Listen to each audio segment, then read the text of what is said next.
Good afternoon, everyone, and thank you very much for being here to listen and engage with me on the topic which is very close to my heart, which is health equality for gender equality, and more so health equity for gender equity. In 30 seconds, I'm going to tell you why I might be the good expert to talk on this issue. I spent last 17 years of my life working in public health, working on the universal health principle of health for all, which says that access and affordability of healthcare is the foundation of a good society. Health equality among women, I believe, is the foundation of gender equality. And over the couple of next slides, I'm going to show you why I feel so. My name is Anu Bhatnagar. I have recently concluded organizing India's first Women Health Equality and Femtech conference, which happened in Mumbai. And here are my thoughts. And all of you are welcome to ask any questions or share your thoughts on it. We all know, and as women we have experienced it firsthand, that we are a long way to go for having a true equality. But let's see where all the gender bias in healthcare emerges. So there are 4 areas where the bias is most of all seen. Underrepresentation of women in research and clinical trials. Second is trivializing the women's health issues, and also to a large extent this happens not only in society but also at the level of practitioners and healthcare community as well. I need to see the initial slide. There is a huge discrimination in allocating the funds when it comes to women's health issues and research grants for diseases which are exclusively done for women. Next slide, please. So it might come as a shocker to you, but let me break it to you. The entire hypothesis of healthcare is made on the assumption that women are nothing but tiny men with ovaries. It came as a shocker to me when I first heard it also. And why? Can we have the next slide, please? Where this wrong and very harmful assumption shows up is women are underdiagnosed in at least 700 pathologies. When I say pathologies, I mean diagnosis. When you go and do a blood test, you get tested for say 17 pathologies. So I'm talking 700 of them. Although scientific studies conclude that women are more than twice likely to have cardiovascular diseases, heart attack, and side effects and adverse reactions than men. Still, women are taking the same drugs which are created for men for the want that no clinical trials have ever happened on women as late as 1913. Diagnostic bias.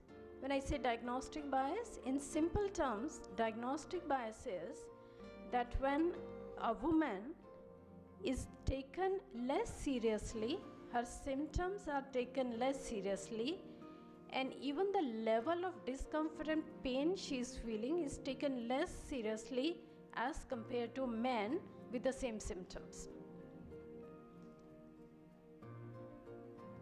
This phenomena is called bikini medicine. The bikini medicine is a dangerous trait of treating women as essentially a deviation of men only having a different reproductive system. So in all the gender bias we see in women's health care, A little bit of importance is given to the reproductive system of women, as we all know that women are celebrated for the capability of being a mother. So generally, society will give a little bit of recognition and equality to woman while she's pregnant or she's going to be having a baby. But other than that, the moment her reproductive system stops functioning, and once she starts to have menopause, a woman is completely invisible from the healthcare systems. She's dismissed. Hence, you will hear jokes like women don't get heart attacks, they give heart attacks, which is one of the most harmful and most dangerous fact ever being told and believed, not only by society, by men, but also by medical practitioners as well. Next slide, please. So here what I mean by that, it's like PWINK, breast cancer, only reproductive systems, only the tools which she's using to procreate, and everything else when it comes to women's diseases is largely ignored, which will be shocking because women consist of 49% of the population in the whole world. But if I'll give you a figure, less than 4% of venture capital equity goes into technology, which is saving a woman's diseases through femtech. For all of you who do not know femtech is an abbreviation for female technology, which is a recent, not so recent, but recently popularized phenomenon where technology is helping to improve access affordability of women's health. Next slide, please. I'll just take you these slides. You can just skim through these slides. Next one, please.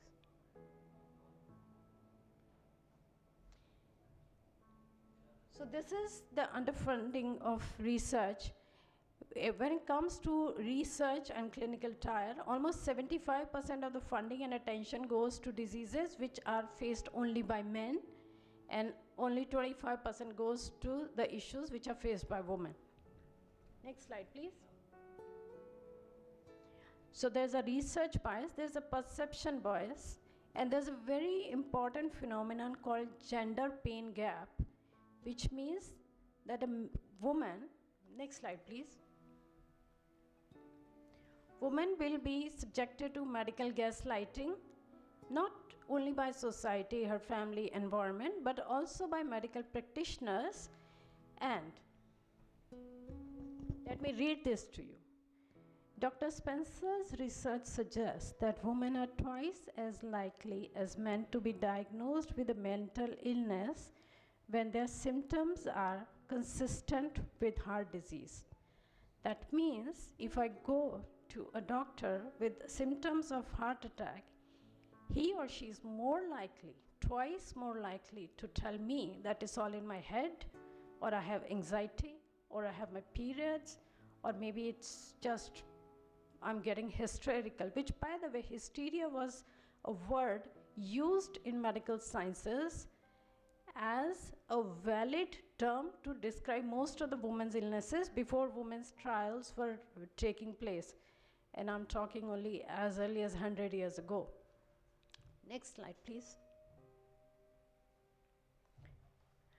Provider studies were more likely to recommend a psychological treatment to women and analgesics to men for the same disease and the same symptoms. This shows the bias in the healthcare community. I'm not talking of me and you as a public, but I'm talking of the healthcare community who actually carries the responsibility of treating women. Next slide, please. Underestimating of pain is almost a fundamental principle advised by every healthcare community to women, because we ourselves have grown up thinking, oh, it's okay to have pain, be strong, just live with periods pain, just live with pregnancy pain, just live with all kind of pains, and we're never really given that recognition that we are into pain. Next slide, please. This is exactly what I was explaining to you. Next, please.